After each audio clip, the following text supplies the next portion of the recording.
In this video, we're going to talk about Tiny Habits. Tiny Habits is a book by B.J. Fogg. He's a Stanford University researcher, and he's one of the leading scientists on behavior change. So he knows a thing or two about it. And he talks about making habits tiny so that you will be successful. 3 things go into habit formation. He writes it as a formula, B equals MAP. So he says behavior equals motivation, ability, and prompt. If you have habits that you don't want to do, things you're trying to stop doing, you want to remove the prompt or make it harder to do. For example, if I didn't want to scroll on Facebook mindlessly, I could do that a couple ways. I could uninstall Facebook from my phone, or during certain times that I didn't want to scroll on social media, I could put my phone away, put it in another room so that I could pay attention to my family. If you have habits that you want to do, you can make the prompt easier. So for example, if flossing my teeth was a habit I wanted to do, I would have the floss on the counter, or maybe set it right next to my toothbrush, so that when I brush my teeth, the floss is right there. I don't have to open a drawer to get it out. So when you're thinking about the habits that we're going to put into play over the next few weeks, think about how you can make them tiny and super easy. He also talks about the concept of ABC, anchor, behavior, and celebrate.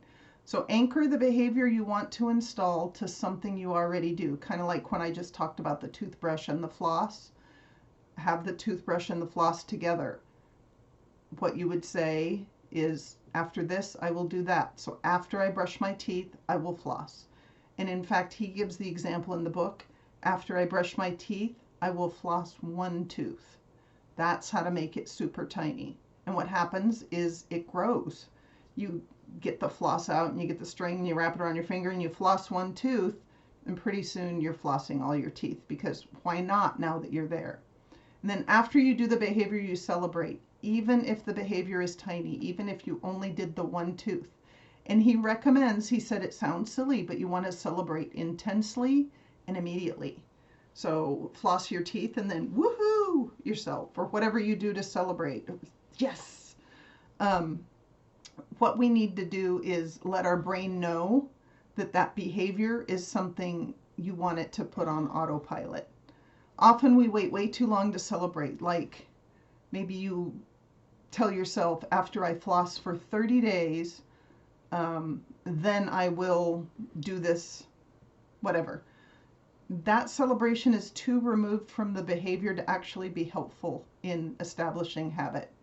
So you want to say, yes, or whatever, right away, helps your brain connect doing the new behavior with feeling good.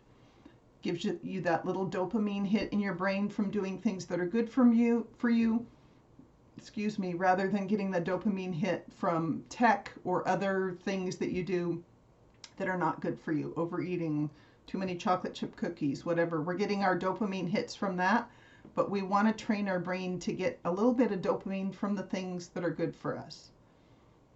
Seneca, ancient philosopher, says we need to get to a place when the things that are best for us are the same things that we most enjoy. That's one of my goals.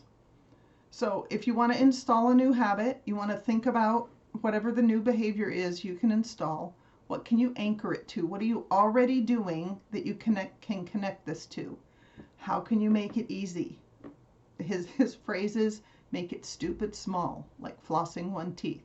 Make the prompt really obvious and be sure to celebrate when you do it. And then if you want to do the opposite, if you want to stop a habit, make the prompt invisible. That's like putting your phone away.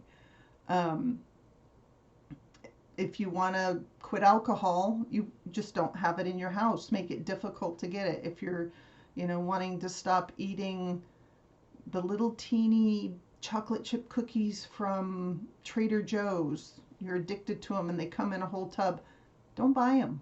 If you needed a cookie, you would have to go buy it. If you mess up and do the habit you're trying to avoid, just say, that needs work, and you make a plan for what you're going to do next. Notice the power of what happens if you can take a negative behavior and turn it into something positive. For example, when I'm tempted to scroll on my phone, I'll go for a walk instead. you deleted the habit of scrolling, and you got steps in. So just kind of a way to start thinking about your habits differently. It's the beginning of a new year as I'm recording this, and sometimes we make these huge goals in January, and by February we've tossed them aside. Um, let's install some tiny habits over the next 6 weeks, and I'll be giving you prompts as to what we're going to work on each week. And let's make this a great year for change.